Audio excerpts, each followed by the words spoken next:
Есте болса, 6 ақпанда таңғы уақытта Түркияда 8 балға жақын жер дүмпуі болып, салдарынан қала тұтастай үйіндіге айналды.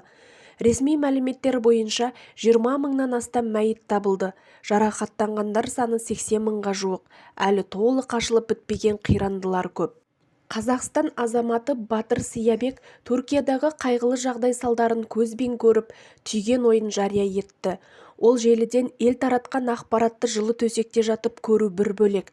Сол маңда тұрып, адамдардың аузынан естіп, өз көзіңмен көріп, түйсігіңмен түсіну мүлде басқа деді. Тас түскен жеріне ауыр. Бұған әбден көзіміз жетті.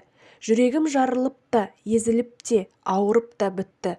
Фото мен видеодан жылы үйде отырып көру бір басқа, мыңдаған адамдардың қайғысының ортасына түсу бір басқа екен. Жайбарақат, әдемі түс көріп ұйықтап жатқан жеріңнен біреу оятып, басыңнан бір пергендей, «Ей, оян!» деп. Пендешілікпен ренжісумен дүние үшін қырылып өтетін өмір бір күндік екен ағайын. Түкке тұрмайды. Бір мезетте жоғалып жермен жексен болып кетеді екен. Дүниені қойшы. Адамдар жақындарын жоғалтып, өмірдің сәні мен мәнін жоғалтқанын көргенде қандай сезімде болғанымызды айтып та жеткізе алмайсың. Жүрекке сыймайды бұл сезім, жүрекке сыймайды. Халықтың көзінен көп мұң көрдік. Бала шағасынан айырылды. Біреуі 4 баласы болса, 4-еуінен айырылды. Енді бір жерде жалғыз қызының үстіне тас түсіп, қолын ғана құшақтап, үнсіз, іштен тынып жылап отырған әкені көрдік. Енді бір бұрышта 7 жаста болса да қайсарлығымен бауырын кеудесімен жауып, қайсарлық көрсеткен қызды көрдік. Каньянға 400-дей бала әкелді. Ата-анасы табылмаған. Аданаға да балаларды алып келген, оларға қарайтын әйел еріктілерді іздеп жатыр. Бірінші, екінші күнде көп тірі адамдар шықты. Үшінші, төртінші, бесінші күндері көбісі мәйіт. Өйткені су жоқ, тамақ жоқ. Уайыммен қайғымен бір жерде бастырылып жатқан кезде асхана болмаса, басқа бөлмелерде үлкендер қайтыс болып кеткен. Төртінші, бесінші күндері кішкентай балапандар әп-әдемі түк болмағандай шығып жатыр. Бұл да бір Алланың құдіреті шығар. Алла сақтап қаламын десе, құдіретіне шек келтіре алмайсың.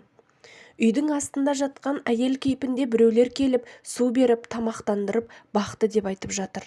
Бұны қалай түсінуге болады?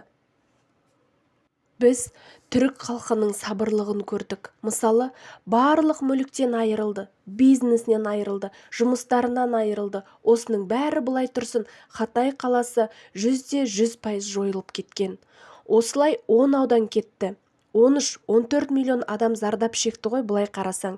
Сонда бетін жыртып, шашын жұлып дүние үшін анауым не болды, мынауым не болды деп жатқан бір адамды көргеніміз жоқ. Қиранды үйлерінің алдында отыр.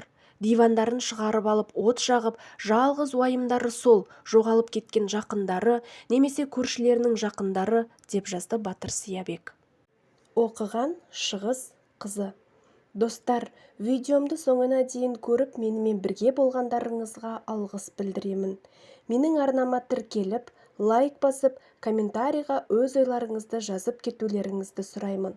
Бұл сіздер үшін 1-2 секундтық іс болғанымен, менің арнамның дамуына қосар үлестеріңіз зор болмақ.